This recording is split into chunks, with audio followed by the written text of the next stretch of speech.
Magandang araw sa inyo mga ka-rider. Maglalagay tayo ng LED light dito sa Honda Beat natin. Dahil pundi na yung ilaw niya. Kaya papalitan natin ng LED light.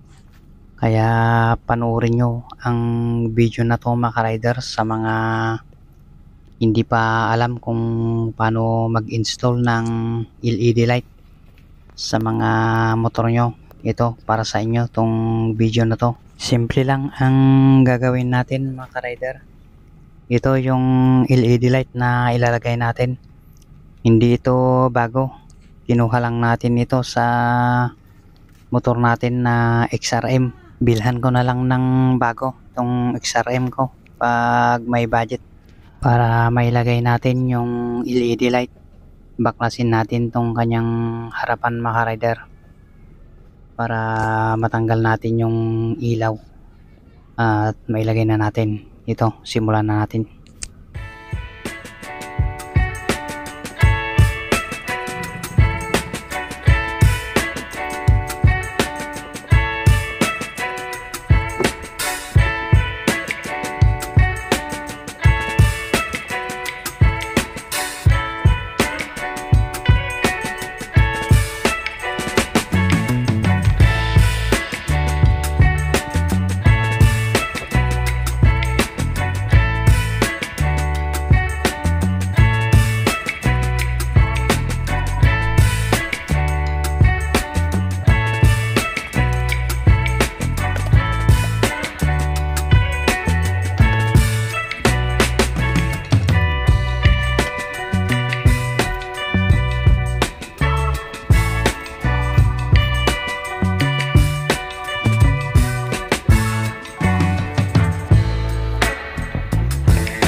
Ito mga ka-rider, tong red na wire na to ay blue ito.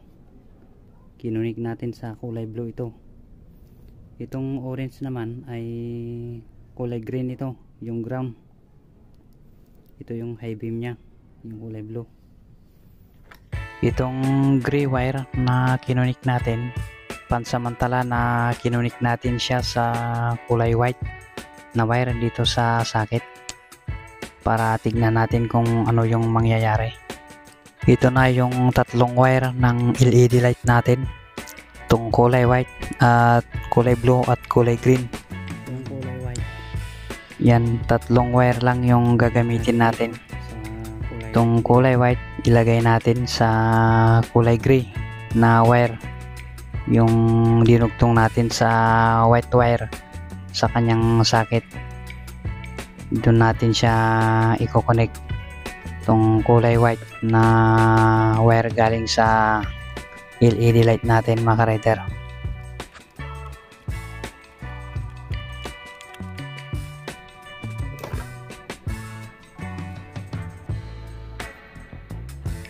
At sunod natin itong kulay blue. Ito yung kanyang high beam. Dito natin siya i-connect sa kulay red na linagay natin. Nakakonect ito sa kulay blue sa socket, mga ka-rider.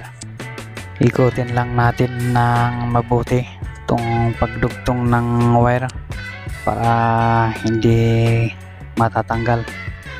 At lagyan natin ng electrical tape para hindi siya magdidikit sa bakal ng motor natin. Yan, natapos na natin na idugtong tong dalawang wire. Isang wire na lang ang kailangan natin, mga ka-rider, itong green wire. Gagamit na tayo ng switch para dito sa green wire. Kung naglalagay kayo ng switch, mga ka-rider, mas maganda ang ground. Doon kayo maglalagay ng switch para in case na masira or magdikit sa body ground ay hindi masusunog yung mga wirings nyo dahil ground yan. Dito natin pinagapang yung wire ng switch natin, mga ka-rider. Maluwag naman dito sa parte na to, kaya dito ko na lang sinuksok yung wire. Yan, ito na yung wire ng switch natin, mga ka-rider. Dalawa lang yung kanyang wire na yung switch natin, mga ka-rider. Kahit magkabaliktad yung wire na idudugtong nyo, mga ka-rider, walang problema yan kasi parehas lang siya kahit baliktad yan. At ito na, i-connect na natin yung natirang dalawang wire, yung isang wire na galing sa socket at yung isang wire na galing sa LED light, mga ka-rider. Parehas sila na ground yung natira, kaya tig-iisa sila na idugtong natin sa wire ng switch natin, mga ka-rider. At pagkatapos babalutin natin siya ng electrical tape para safety. Yan, dugtong natin yung isang wire na galing sa socket, kulay green din yan, mga ka-rider.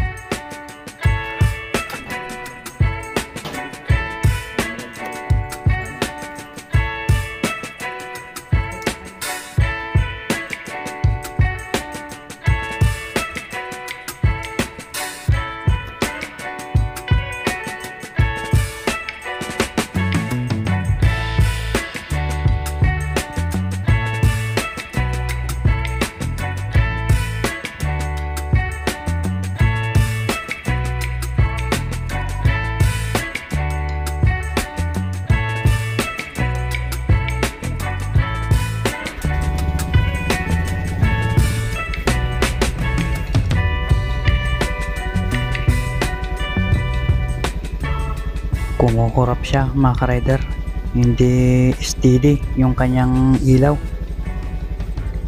Kaya dapat ito ang gawin natin ay yung kulay white na wire galing sa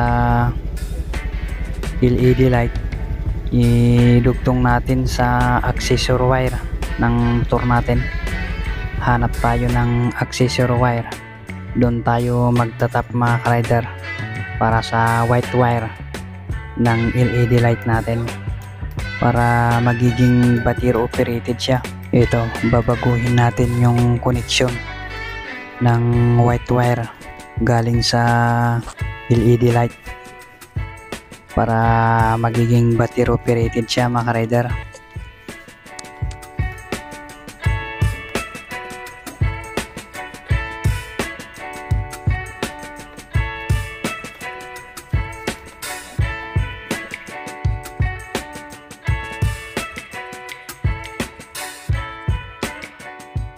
Para malaman natin ang accessory wire mga ka-rider, gagamit tayo ng test light at dapat naka-on yung ignition switch natin.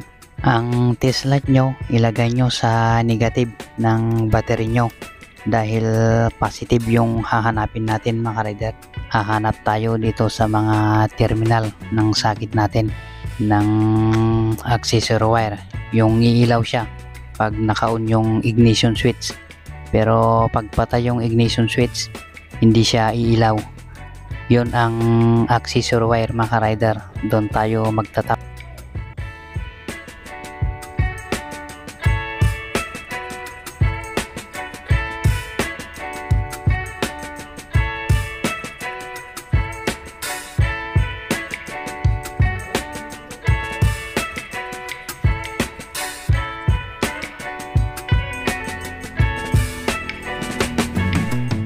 Ito, susubukan na natin kung ano yung pagkaiba niya kanina, kung steady ba yung kanyang ilaw o kaya kukurap pa rin siya.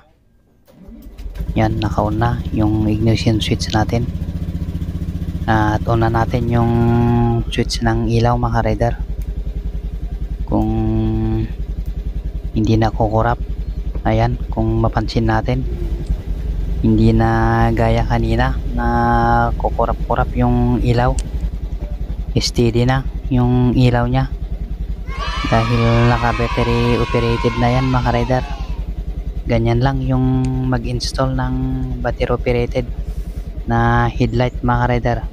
At hanggang dito na lang yung video natin. Pa-subscribe naman tong YouTube natin para updated kayo pag may bago tayong video.